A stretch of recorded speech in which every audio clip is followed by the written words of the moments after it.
Right, so I've been having a little bit of a chuckle at the amount of reaching that a lot of the Wildettes will go to. They will just stretch it out and cling on to every tiny little hair strand that they potentially can, right? Because the Wildettes, you see, they took offense, a lot of them, here on YouTube and of course across the social media platforms, because they kind of got a little bit upset because I said that 300 plus pay-per-view buys for Deontay Wilder versus Tyson Fury is a moderate success. As in, it's not a success, it's a moderate success. So I didn't trash it, even though I could have. I could trash those numbers quite comfortably. Very, very easily.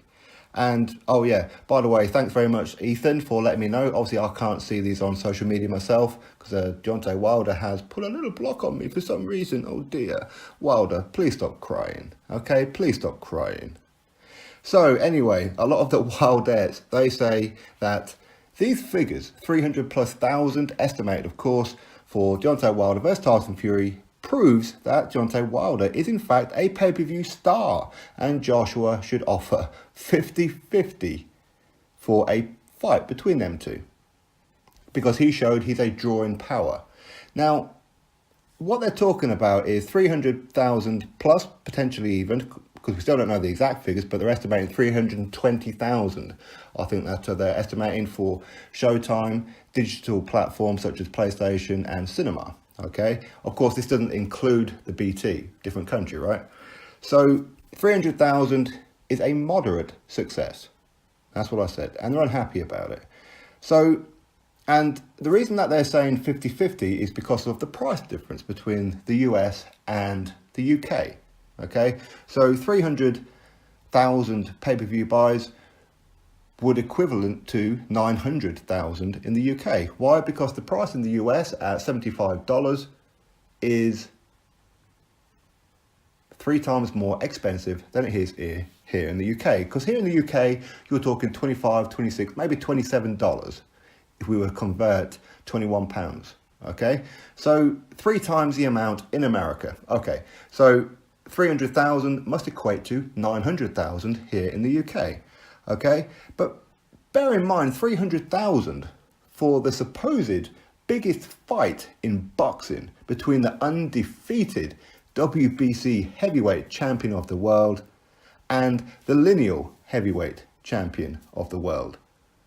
Actually, while we're on the subject, for those who say Fury should dominate to beat Wilder, and not just beat Wilder by a round or two to get the WBC title, are probably the same ones who say that Wilder won. So for those who say that Fury needed to dominate and not just beat him on points, you know, he can't just edge it by a round or two. No. He's got to dominate to take a title away from a champion, right?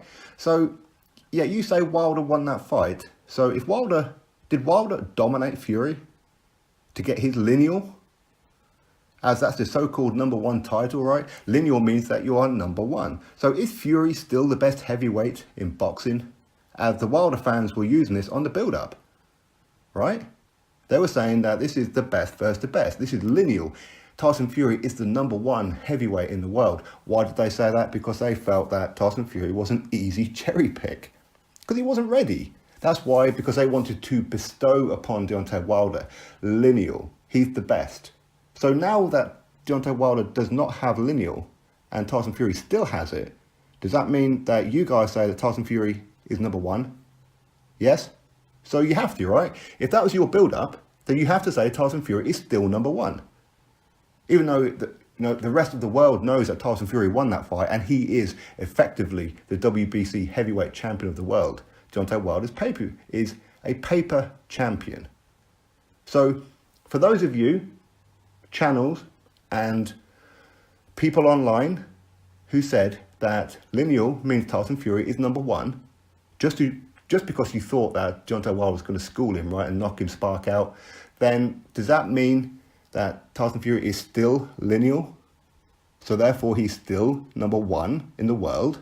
So Deontay Wilder, by your own admission, is not #1. That's what you used in the build-up, right? Should we move on, shall we? Yeah, I thought so.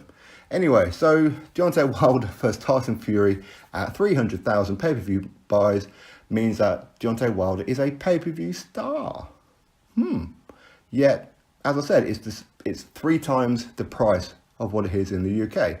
So these people say that Joshua only gets, what, 900,000 pay-per-views?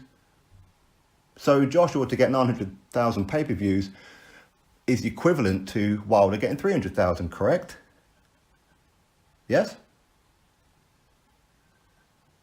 But yet, Joshua versus Takam did just under 900,000. So Wilder versus Fury is the equivalent to Joshua versus Takam. So could Deontay Wilder fight Carlos Takam and hit 300,000 just to even it up? Could he? No, because see, he needed Fury in the other corner. Yeah? He needed Fury in the other corner because Wilder versus Takam, would that hit 300,000 pay-per-view buys to equal Anthony Joshua's nearly 900,000? Could he do that? To earn 50-50? Could he do that? Could he do that against Alexander Povetkin? Could he do that against Dominic Brazil or Jarrell Miller? Could he? So for you to say that Deontay Wilder should get 50-50 to Joshua, then you have to be confident that Deontay Wilder could get 300,000 pay-per-view buys to equal Joshua against Carlos Takam. But yet he needs Tyson Fury. It's weird, isn't it? I mean, Joshua versus Parker did 1.5 million pay-per-view buys. How many pay-per-view buys do you think Joshua versus Fury would do? Do you think it would do more than 900,000? Do you? But of course it would. Of course it would. You're probably talking 2 million plus.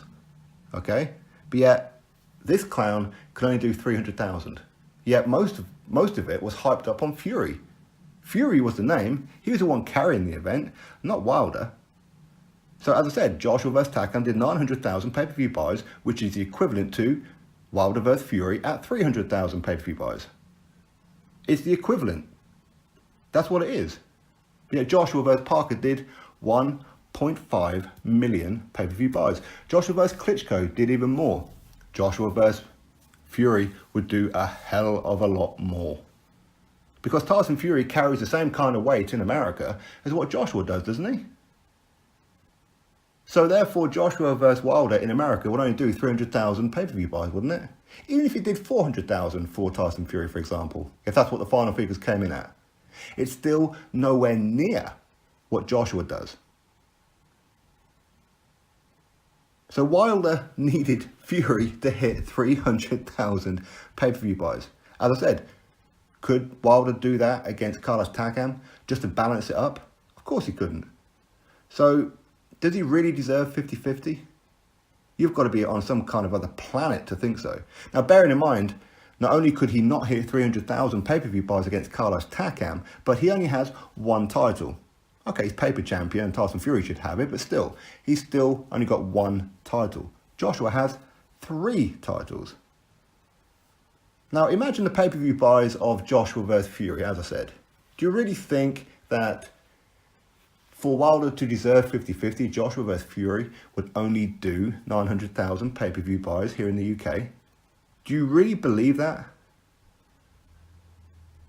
So if you're telling me that you believe that Joshua versus Fury will only do 900,000 to equal it up as to what's going on in America, you've got to be smoking crack. You really are. And if you ever hear a channel saying that 300,000 pay-per-view buys means Wilder is a pay-per-view star or should get 50-50 with Joshua, then I hope for your own good that you stay well away from that channel. Now, those numbers are pretty good for American boxing, as boxing is not popular in America, right? So this is pretty much what they're going to be going on. Wilder versus Fury, Lineal versus WBC, 300,000 is brilliant, it's great. Wilder's a pay-per-view star. Yet, in your own country, Canelo versus Triple G, Part 2, the rematch did how many? 1.1 million pay-per-view buys. Are you sure 300,000 against Tyson Fury, the lineal champion, is that good and deserves 50-50 with Joshua? Either you're deluded, you don't know what you're talking about, You're lying or you're an extreme fanboy. Which one is it?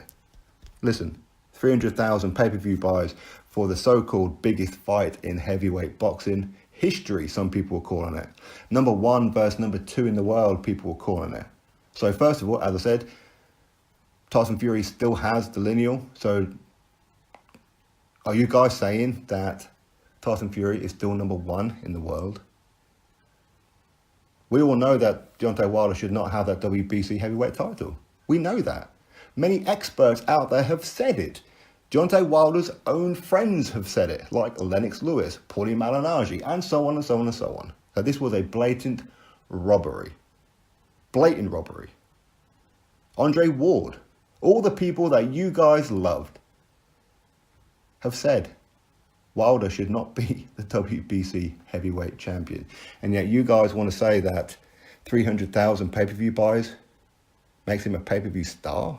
Are you sure about that? And deserves 50-50 with Joshua? Are you sure about that? Now, don't get me wrong. Wilder vs. Fury Part 2, the rematch, would probably do a hell of a lot better. A hell of a lot better.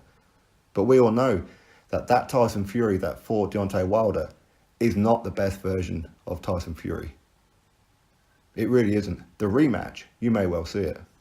Wilder isn't going to get any better. He just isn't. Tyson Fury is. Drop your thoughts below. Click that thumbs up, subscribe. Catch you all on the next video.